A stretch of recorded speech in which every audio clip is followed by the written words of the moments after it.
তুই এত বড় নিকৃষ্ট মুসলমানের ঘরে এত বড় কলঙ্ক কেমনে হইলি? এক ওয়াক্ত নামাজ পড়বি না?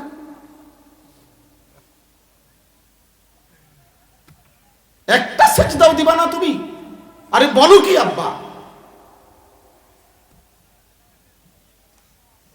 কি করছো তোমরা বাবা? আরে কার জনপ্রিয়তা দিয়ে তোমরা কি করবা? কে জিতলে তোমার কি হবে বেটা? কি হবে তোমার বেটা? কি হবে? কে আসলে? আমরা যে সরকারি এখন ক্ষমতায় আসবে এবারে নির্বাচনে, তো রমজানের পরের থেকে আমরা সবাই হেলিকপ্টারে চলবো নাকি? এবার ইলেকশনের পর থেকে মানুষ সব হেলিকপ্টারে চলবে তো নাকি? তা আমার দেশের হাজারো জনগণ, কোটি কোটি জনগণের প্রতিদিন রাস্তায় পার হয়ে যায় হাজার হাজার কোটি কোটি ঘন্টা। 1 কোটি মানুষের যদি জ্যামে আটকায়া থাকে 1 ঘন্টা সারা বাংলাদেশে, তাহলে আমার দেশের সম্পদ 1 কোটি ঘন্টা অনাদরে অপচয় হয়ে গেল, হইল না? আমরা যে এখানে যারা আছি এখন, এখানে যদি আমরা 2, 4, 5 হাজার মানুষ হই, ধরেন 2000 নইলে 5000 নয়তো 3000 মানুষ, 2, 4 হাজার হবে নি এখানে, তো এই ধরেন 2, 4 হাজার, তাহলে 2000 মানুষও যদি আমরা হই আর 1 ঘন্টা যদি এখন যায়, তাহলে 2000 ঘন্টা গেছে। কারণ এই 1 ঘন্টা তো শুধু আমার যায় নাই, আমাদের প্রত্যেকের গেছে না? তাহলে 2000 ঘন্টায় আখিরাতের কি হলো? আখিরাতের কি হলো? তোমরা অগণিত ছেলে এই সহজ কথাটাই বুঝতে চাচ্ছ না বাবা। আরে আখিরাত তো কিছুই করলা না, দুনিয়াও তো কিছু করলা না।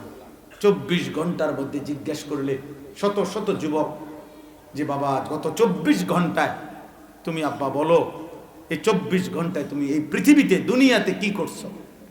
উল্লেখযোগ্য কিছুই বলতে পারবে না।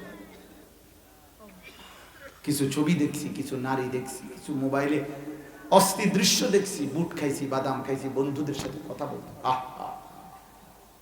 একজন সুস্থ স্বাভাবিক মানুষের জীবন এভাবে অনাদরে শেষ হয়ে যায়। সময়ের এই নিদারুণ অপচয়, হায়াতের এই সাংঘাতিক অপচয়। ভাত মাছের চাইতে তো বেশি দামি সম্পদ আমাদের সময়, আমাদের সময়। হায়াতের 1 মিনিট, হায়াতের 1 সেকেন্ড, খোদার কসম, এই পৃথিবীর সব সম্পদের চাইতে দামি। কারণ এই সময়ের উপরেই তো বন্দেগী, এই সময়ের উপরেই আমাদের বেঁচে থাকা। এই সময় মানেই আমাদের হায়াত, এই সময় মানেই আমাদের 40 বছর, এই সময় মানেই আমাদের 60 বছর, এই সময় মানেই আমাদের 1 সপ্তাহ, এই সময় মানেই আমার আখিরাতের অর্জন, এই সময় মানেই আমার দুনিয়ার অর্জন। আমি 1 মাস সময় পার করছি দেখেই তো 30,000 টাকা বেতন পাইলাম। আমি 8 ঘন্টা ডিউটি করছি দেখেই তো আমি 30,000 টাকা বেতন পাইলাম। আমি এই 12 বছর সময় ব্যয় করছি দেখেই তো পড়ালেখা শেষ করলাম। তাহলে সময়েরই তো সমষ্টি। জীবনের সব আয়োজন সময়ের মধ্যেই তো। সেই সময়কে এভাবে অপচয় করা, আমি বুঝি না আব্বা। তোমাদের চেহারা দেখলে আমার জিন্দিগি তো তোম করে নিয়া রাত দিন।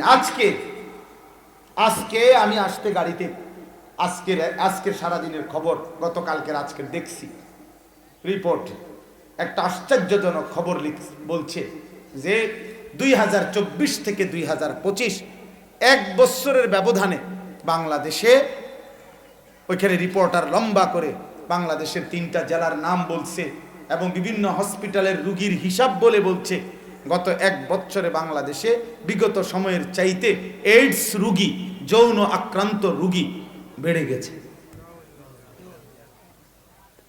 এবং লিখছে ছেলেরা, বাপ আমি বলতেও তো লজ্জা হয়, লিখছে জেনারেল শিক্ষিত ব্যক্তিদের রিপোর্ট এটা।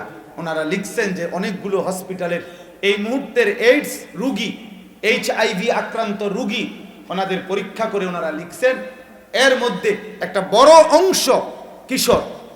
এবং দ্বিতীয়ত লিখছে এদের অধিকাংশই যৌন রোগে আক্রান্ত হয়েছে, ভয়ঙ্কর এইডসে, সমকামিতার কারণে, পুরুষ পুরুষ ছেলে ছেলে অপকর্মের কারণে। তার মানে হলো রাত্র দিন উলঙ্গ ছবি আর নর্তকী আর জিনা বেবিচার আর অবাধ এই মোবাইলের অস্থির দৃশ্য দেখতে দেখতে এই জানোয়ারের শাহওয়াত তো কুত্তার মতো। এই জানোয়ার তো আর মানুষ নাই, ও তো এখন সামনে যা পায় তাই নষ্ট করে দিতে যাচ্ছে।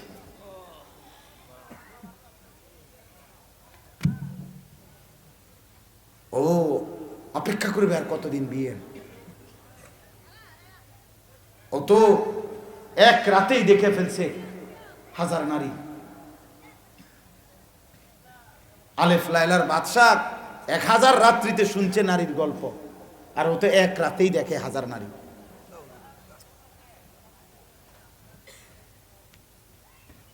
বা দুষ্টমি আমরাও করছি ছোটবেলার।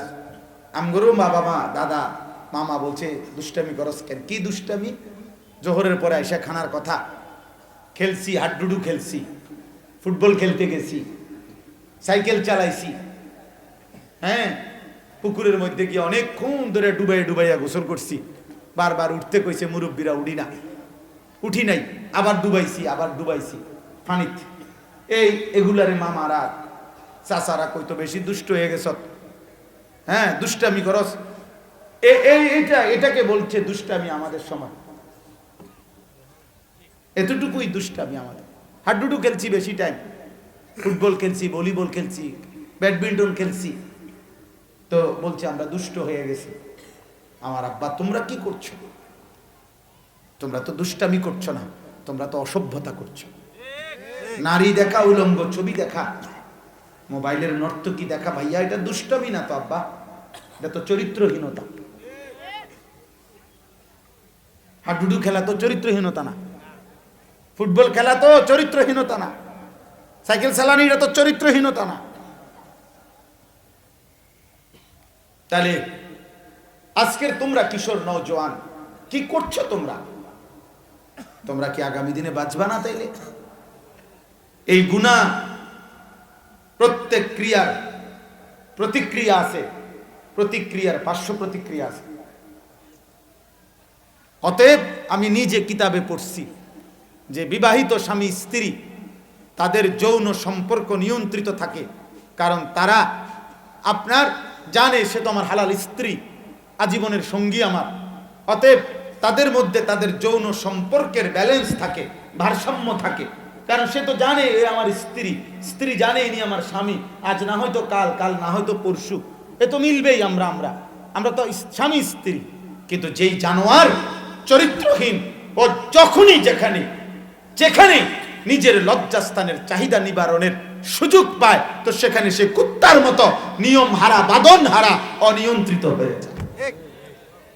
এই জন্য নিজের হাতকে নিজের লজ্জাস্থানে নাপাক ব্যবহার করে অথবা যেই কোনো রকমের হারাম কামনা বাসনা চরিতার্থ করে অল্প সময়ে নিজের দুনিয়ার জীবন যৌবন শারীরিক সক্ষমতাটাও নষ্ট করে, আখিরাতটাকেও জাহান্নাম সাজায় দেয়। এত কম বয়সে নলে সাফা চুল, চেহারা, গাল এত ভিতরে ঢুকে গেল কেন? আমরা বুঝি না বাপ, তোমরা কি করো? সাহস করে না এই সমাজের কেউ। দুর্ভাগা ছেলে, দুর্ভাগা 365 দিনে কোনোদিন ফজরের নামাজ পড়লা না, এমন দুর্ভাগা ঘরে তুমি ঘুমাও। এই বদনসিব, এই নাফরমান, তোমরা যারা 365 দিনে ক্ষুধার, এক বছরে কোনোদিন ফজরের নামাজ পড়লা না, দুর্ভাগা তুই এমন ঘরে ঘুমাইলি যে ঘরের কেউ তোকে কোনোদিন উঠাইল না। আমার মা আমারে আজীবন উঠাইছে, আলহামদুলিল্লাহ। আমি এই ঘরে বড় হয়েছি যে ঘরে আমার মা আমারে ঘন্টা ফিডাইয়া, স্কুলের ঘন্টার মতো ঘন্টা দিয়া বেল টুম টুম টুম টুম করে ঘন্টা ফিটাইয়া মা আমারে নামাজের জন্য উঠাইছে। আমরা 5 ভাই 3 বোন। আমার মায়ের বয়স এখন 75 বছর। আমার মা একবারে বৃদ্ধ, মাসুর, দুর্বল হয়ে গেছে। আমার সেই মা এখনো আমার আম্মা কথা বললেই মায় কইব ভূত নামাজের শুনি। কত লক্ষবার মা বলছে আমার জীবনে, এখনো বলে মা। মা জানে আমি ওয়াজ করি সারা দেশে, মা জানে আমার 4টা সন্তান আছে, মা জানে আমি হুজুর, আমি আলেম, সবই জানে মা। কিন্তু তবুও মা তার দায়িত্ব এখনো বলে ভূত নামাজের শুনি, নামাজ পড়ছো। তুমি এমন দুর্ভাগা হইলা কেন বাপ? তোমার এই পরিমাণ নারী ছবি, নাচ, গান, মোবাইল, অস্থির দৃশ্য, চুল, চেহারা, লেবাস, পোশাক, সবকিছুতে ইসলামকে তোমরা ত্যাগ করলা, অথচ কেউ তোমার ঘরে কদ্দুর কাছে ডাকে না যে কিরে বাপ তুই করছিসটা কি? একজন মুসলমান কি এমন হয়? একজন মুসলমান এমন হয়?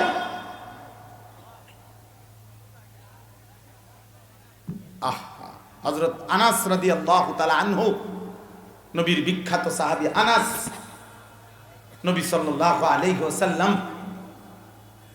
মদিনায় আসার পরে কিছুদিন পরে আনাস রাদিয়াল্লাহু তাআলা আনহুর মা উম্মে সুলাইম রাদিয়াল্লাহু তাআলা আনহা, হযরত আনাস রাদিয়াল্লাহু তাআলা আনহুর বয়স তখন মাত্র 10 বছর। এই 10 বছর বয়সী বালক ছেলেকে নবীর দরবারে এনে আল্লাহ রাসূল সাল্লাল্লাহু আলাইহি সাল্লামের কাছে পেশ করে বলছেন, ইয়া রাসূলুল্লাহ হাদা খুয়াইদিমুকা, এটা আপনার একটা পিচ্চি খাদেম, ছোট্ট খাদেম, আমার সন্তান নবী, আমি আপনার খেদমতের জন্য দিয়ে গেলাম। আমার সন্তান যেন আপনার খেদমতে কাছে থেকে ছোট্ট বয়সে যেন উত্তম আখলাকে গড়ে ওঠে।